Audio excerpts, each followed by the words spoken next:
já estamos de volta com o seu Jornal da Amazônia e a proposta de emenda à Constituição PEC, que estabelece um teto para o aumento dos gastos públicos que congela as despesas do governo federal pelas próximas 2 décadas, foi aprovada pela Câmara dos Deputados em primeiro turno na última terça-feira, dia 11. Esse é o tema do nosso quadro de hoje com o advogado Alberto da Almeida. Seja bem-vindo, Alberto, mais uma vez. Boa noite.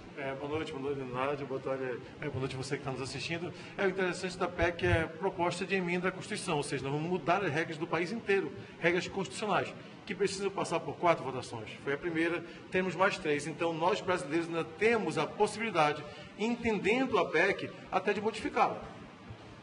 Agora, o que significa exatamente esse termo e quando começa a valer essa PEC? Existe um prazo? A intenção é de que a PEC já comece a valer em 2017. Então, eles estão acelerando os trabalhos. Agora, o importante é saber que isso vai evitar ou vai controlar apenas os gastos públicos. Que gastos são esses? São aqueles gastos, sobretudo, vai afetar a educação, além da educação, vai afetar também a saúde. Mas o principal seria controlar os gastos, por exemplo, judiciário, legislativo e o executivo, que são os 3 poderes do nosso país.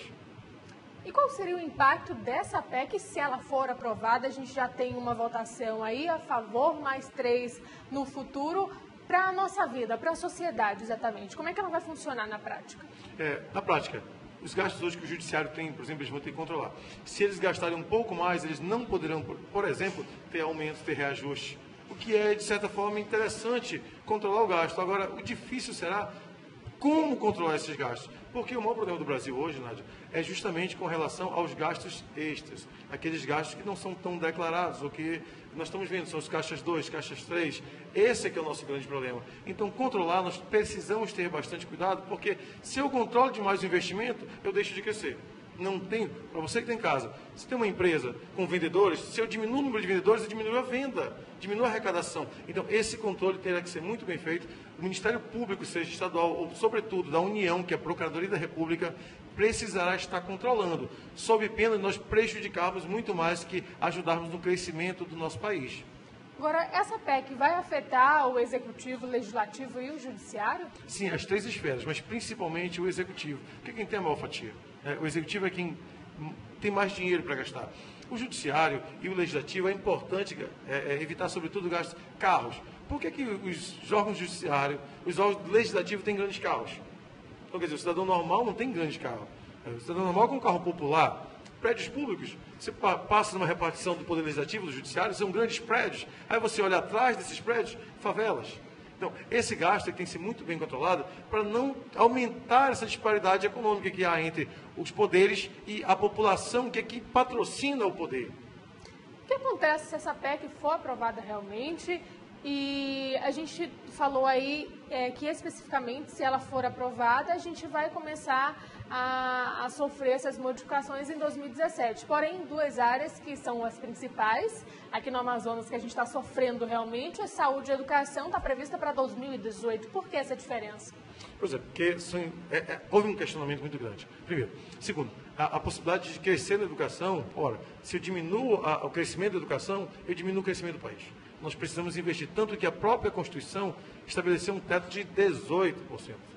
Então não é tão baixo. Por exemplo, a saúde, você tem um crescimento que pode chegar até 15%. E a educação é maior. Então você vê a importância da educação, que a própria Constituição, já lá em 88, já tratava. Há um prazo para a duração dessa PEC, por exemplo? Ela pode sofrer alterações ao decorrer desse prazo? Ela tem a previsão de que ela tenha 20 anos, né? Agora, no 9º ano, o presidente da República que estiver em vigor, no 9º ano, não sabemos quem será o presidente, né? Então, ele poderá já apresentar novas propostas que, sendo aceitas pelo Congresso, já no 10º ano entrarão em vigor. Então, aí você vê que é um prazo longo, que há também, a oposição tem discutido bastante. Por que tão longo? Aí o governo defende que longo para que investimentos maiores venham para o Brasil. Então, essa discussão ainda vai, nós teremos mais 3 votações, então essa discussão não vai encerrar agora. Daí, então, a importância de nós tratarmos do assunto agora aqui na nossa site. Agora, como é que funciona essa votação? A gente já teve uma e ela vai passar por onde agora? E por que tem que ter 4 votações ao todo? A nossa Constituição é rígida, né? Para explicar, ela não é tão facilmente mudada. Então, para que seja mudada a nossa Constituição, ela precisa que passe pelo Congresso. Então, o Congresso são duas casas. A Câmara, que representa o povo, e o Senado, que representa os estados. Então, primeiro vota na Câmara, já que essa proposta saiu do presidente da República, então ela começou na Câmara, que representa o povo.